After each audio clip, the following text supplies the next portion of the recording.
ओढ़ू तिरपाल। लेकिन आज वर्तमान के कबीर पंथियों को यदि अवलोकन करेंगे तो कबीर की बात को छोड़ करके कबीर को ही परमात्मा मान करके पूजने लग गए। दादू दयाल आए और उन्होंने कहा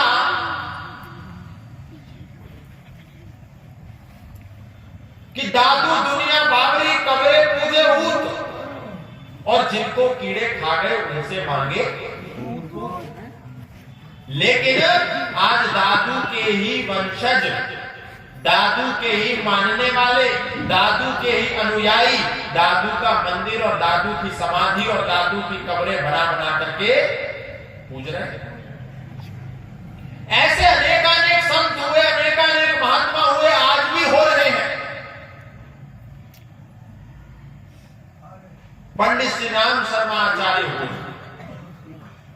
गायत्री परिवार के संस्थापक, पहले आर्य समाज से संबंधित थे, मथुरा के रहने वाले थे, आमलखेड़ा में उनका जन्म हुआ था। मथुरा आर्य समाज के विभिन्न पदों पर रहे और रहने के बाद वो आर्य समाज से थोड़ा सा अलग होकर के 100 में से 30% अपने सिद्धांतों का घालमेल करके उन्होंने एक अपना संप्रदाय बनाया, एक अपना अलग संगठन बनाया और उसका नाम रख दिया गायत्री परिवार।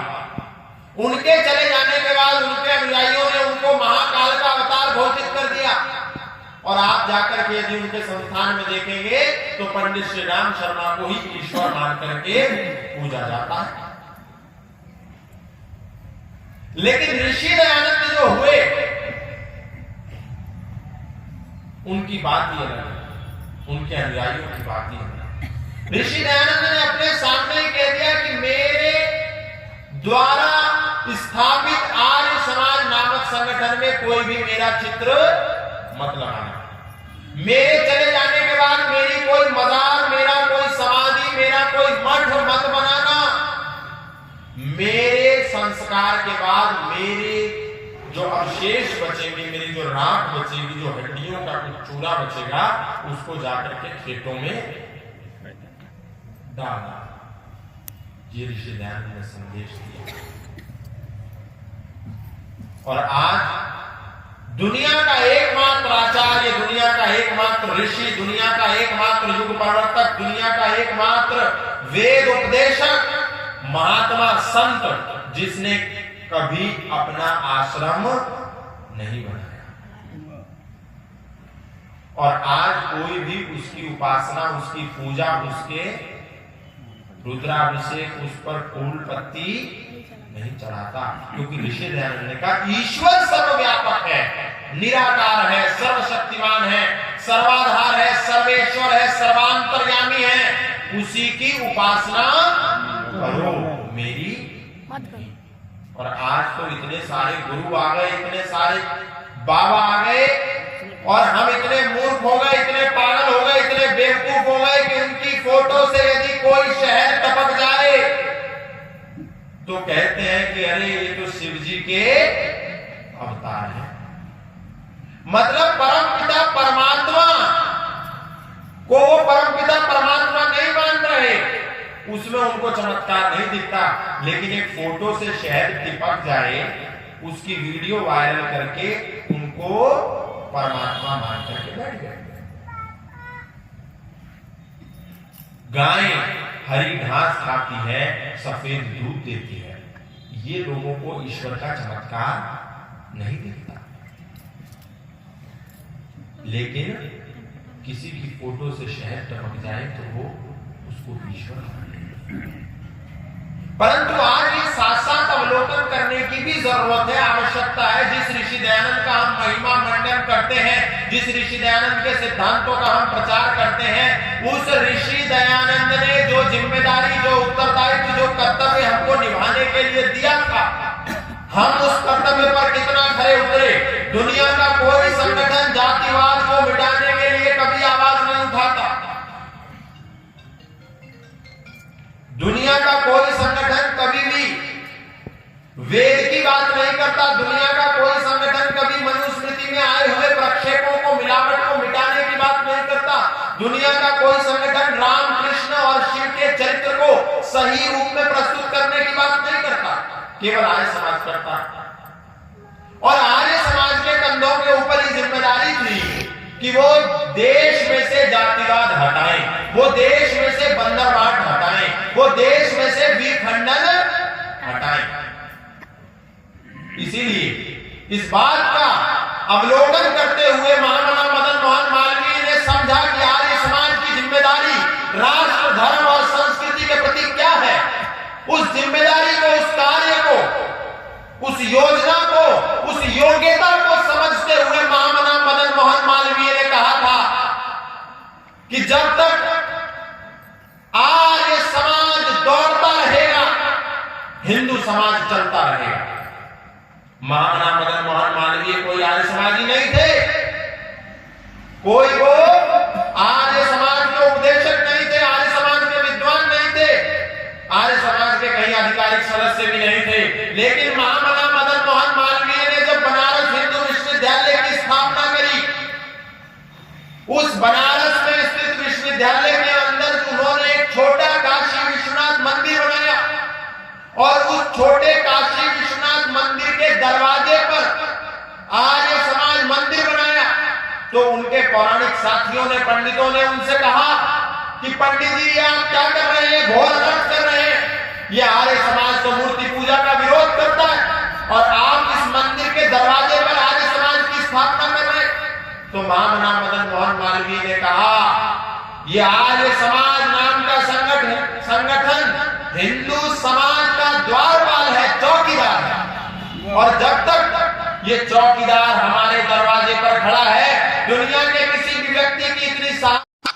उत्तर प्रदेश के श्रावस्ती के आर्य समाज मंदिर इकौना के भव्य वार्षिक उत्सव का आज तीसरा व आखिरी दिन आज होगा। कार्यक्रम का समापन बृहद यज्ञ, भजन और वैदिक प्रवचन कार्यक्रमों का हुआ आयोजन। आप सभी का सबसे तेज खबर श्रावस्ती चैनल में स्वागत है। चैनल को लाइक, शेयर और सब्सक्राइब करें, साथ ही घंटी का बटन दबाना न भूलें, जिससे हर खबर आपको सबसे पहले मिलती रहे। खबर उत्तर प्रदेश के श्रावस्ती जनपद के इकौना से है, जहां पर इस भव्य कार्यक्रम का आयोजन हो रहा था। इस कार्यक्रम का आयोजन 18, 19 व आज 20 नवंबर तक हुआ। आज इस कार्यक्रम का समापन होगा। इस कार्यक्रम में आर्य जगत के ओजस्वी वैदिक विद्वान पंडित योगेश भारद्वाज मुजफ्फरनगर,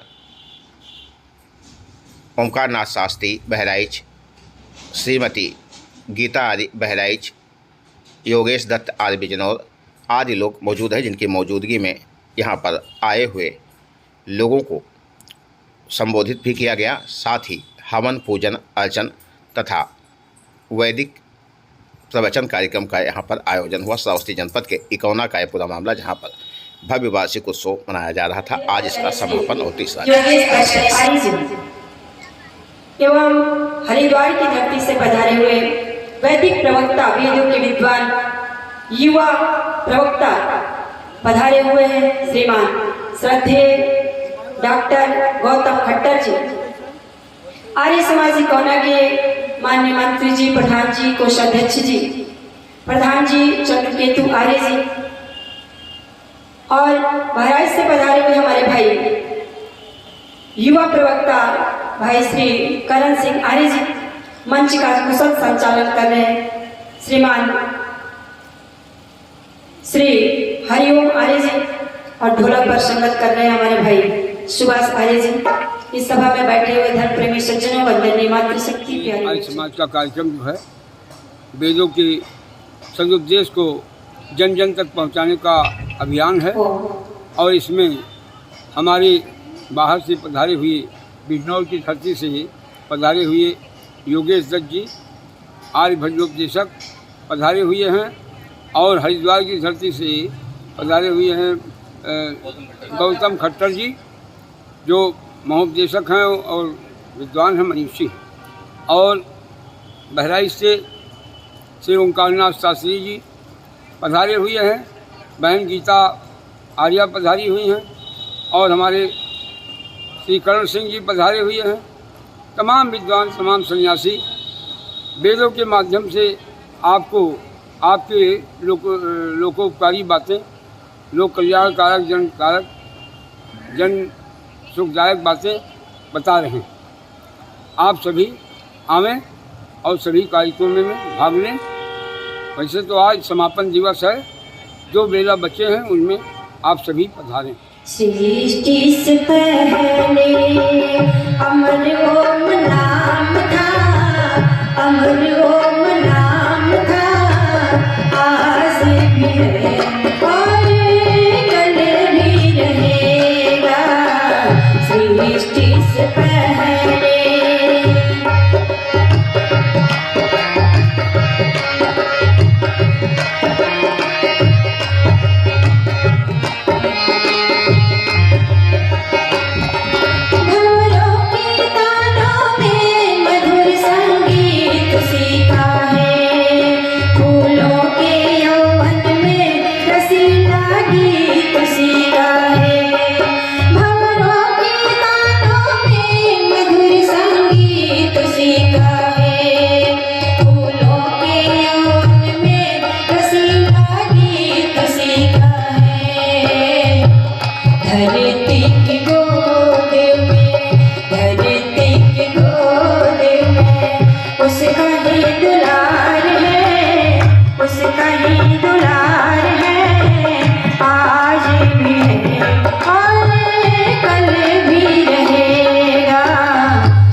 है।